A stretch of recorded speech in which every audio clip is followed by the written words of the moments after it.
Economic activity appears to be crashing, almost like a slow motion car crash.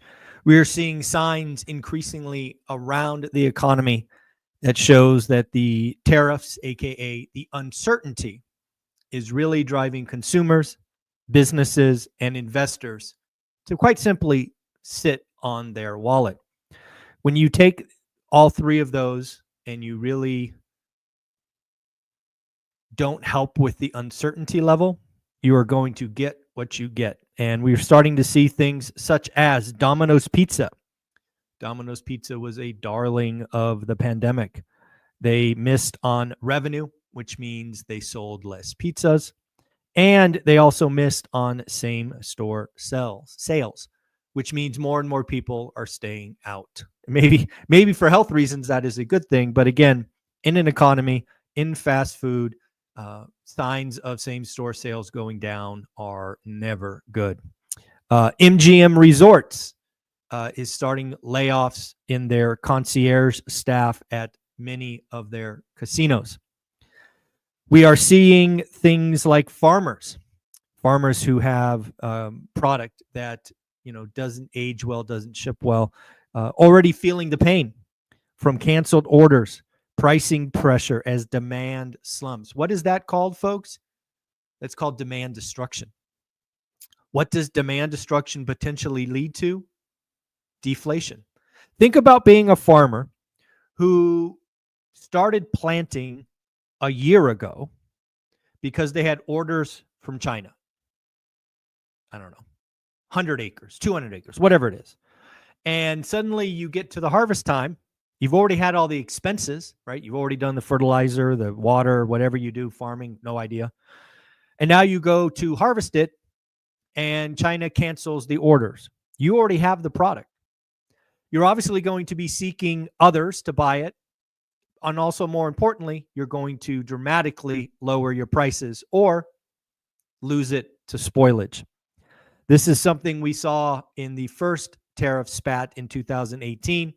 I believe the President Trump in his first term actually bailed out the farmers, if I remember correctly. I should go back and look, but I believe that happened. So again, what does one farmer say? No one can replace the volume that China buys. So again, we are feeling the pain, but don't worry, folks. This is not one-way pain. China manufacturers are pausing production and telling their employees to go home. Go home for a couple of weeks. This is getting real. The pain threshold will keep ratcheting up and will likely force negotiations for both sides. What else is going on?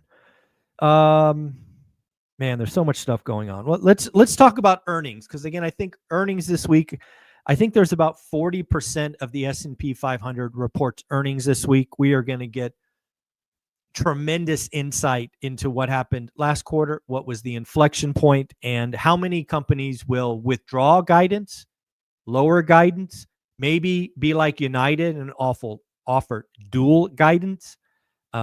There is a lot of things. So Monday, we've already had Domino's and MGM both reported this morning. You do get Waste Management, I believe, after hours.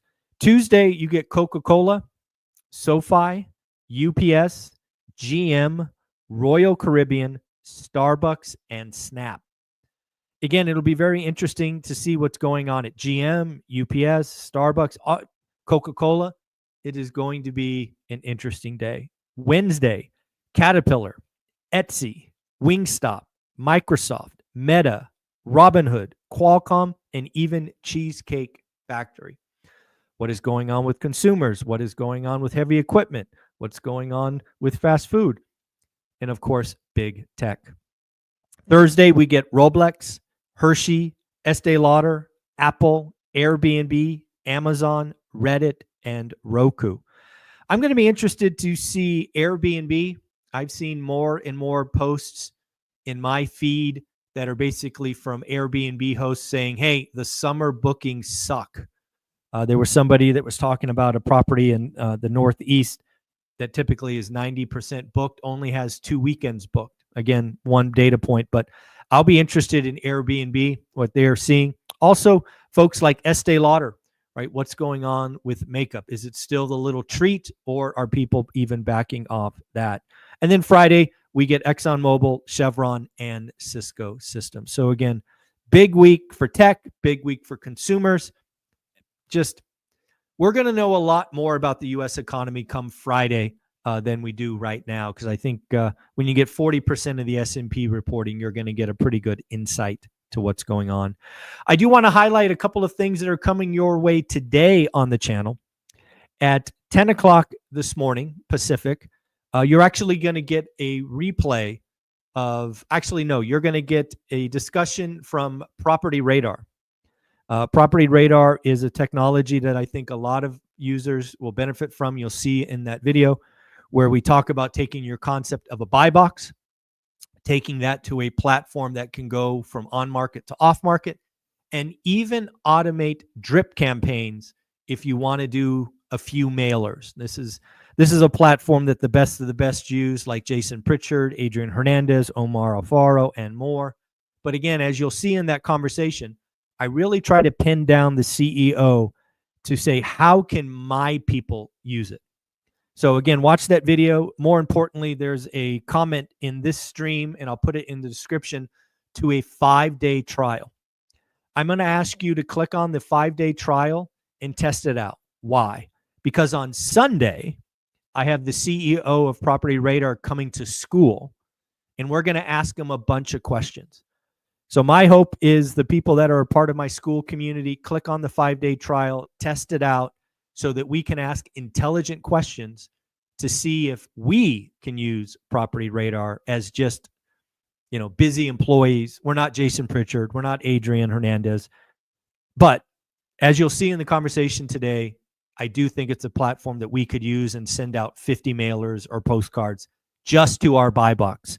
I know a lot of us are looking in the MLS. It's what I do.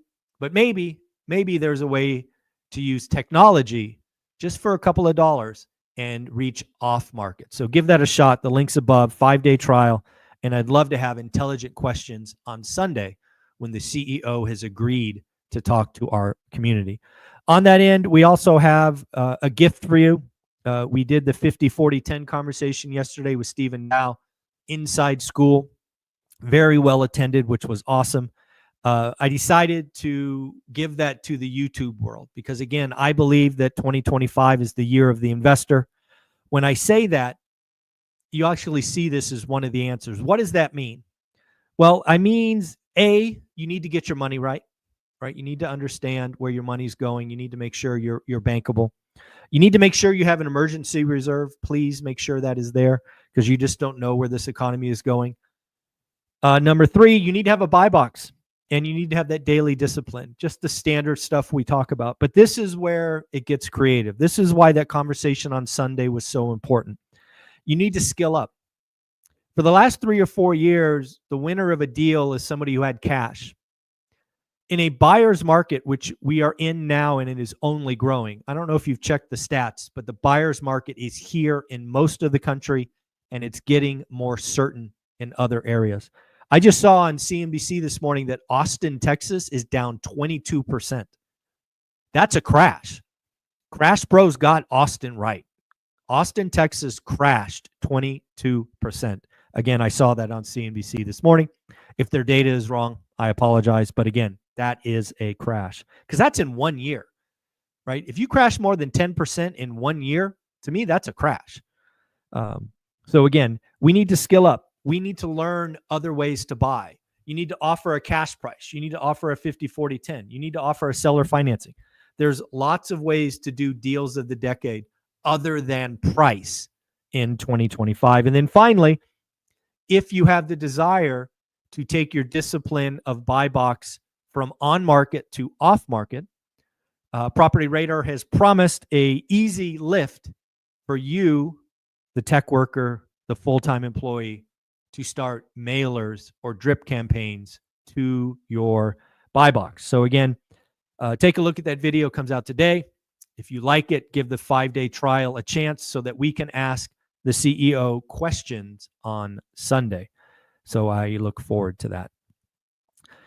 What else do we got? Scott Bessant. We're going to hear a lot more from Scott Bessant over the years. Scott Bessant saying that the U.S. is nothing more than a barbell economy. I thought that was interesting. So what are the sides of the barbell? On one side, you have tech and finance. On the other side, you have resources, think energy. And then in the middle, you have the working class, which have been decimated, according to Scott, over the last several years. Consumer sentiment came out on Friday. And again, we don't record on Friday. It was an ugly number. It was down 6 points month on month, down 26 points year on year, with the lowest reading since June of 2022. We are seeing passengers, right? People going through TSA turn negative. Again, we are seeing international bookings from Canada simply falling off a cliff. I don't know if you guys are aware of this, but Canada bookings for U.S. travel is down 72%. I have to imagine that is hitting airlines, but also the Airbnb market, right? I have to imagine a lot of these bookings were going to Airbnbs and short-term rentals and the like. So again, I do want to congratulate somebody for joining school yesterday. Dennis, thank you so much for joining. Folks, if you haven't joined school, I don't know why you haven't. 67 cents a day, free education, thousands of dollars in education, 6 different groups. I go live every Sunday at 8 a.m. that I'm not traveling. Now we're bringing on special guests like Stephen Dow from Velocity Mortgage and the CEO of Property Radar. So hopefully you enjoy those. These are conversations that you probably can't have, but we can bring them to you at one rental at a time. So hopefully you appreciate that. Just to give you a taste of an accountability group, got this from Jared yesterday. Talked to contractors, Velocity Banking, LVP floors, and more. Again, if you're an investor, find the group that makes sense to you. You've got 6 to choose from. Go nuts. Other things that Scott Bessant has said. First trade deals might come this week or next. That is a net positive. We got to start putting some wins on the board. Says, I am not worried about empty shelves. Okay. We are moving quickly with 15 to 18 trading partners. India might be one of the first trade deals we sign. Lastly, a couple of things. We got IBM. IBM has pledged $150 billion to boost U.S. tech growth. And finally, shout out Joseph Wang. Joseph Wang runs a great YouTube channel and is a great analyst. Been on this channel a couple of times. Rebalancing of global trade, which is what we are doing with tariffs, likely mean tariffs are going to be higher than they were before, and that is bad for equities. I don't want to put any words in Joseph's mouth, but it does seem like he is negative on earnings and multiples, which would be obviously weak for stocks. So, folks, that's what I got for you today. Remember, take a look at the 10 o'clock with Property Radar. I really think it is a platform that folks like you and I can use. It's not only for the big boys. Also, devour that content with Stephen Dow. Learn creativity, learn how to pitch it, learn the rules of the road. And I hope you enjoy both of those. The link above or in the comments on the live, it will be in the description shortly for the 5-day trial. Hopefully you enjoy that. Take care. Have fun. Later.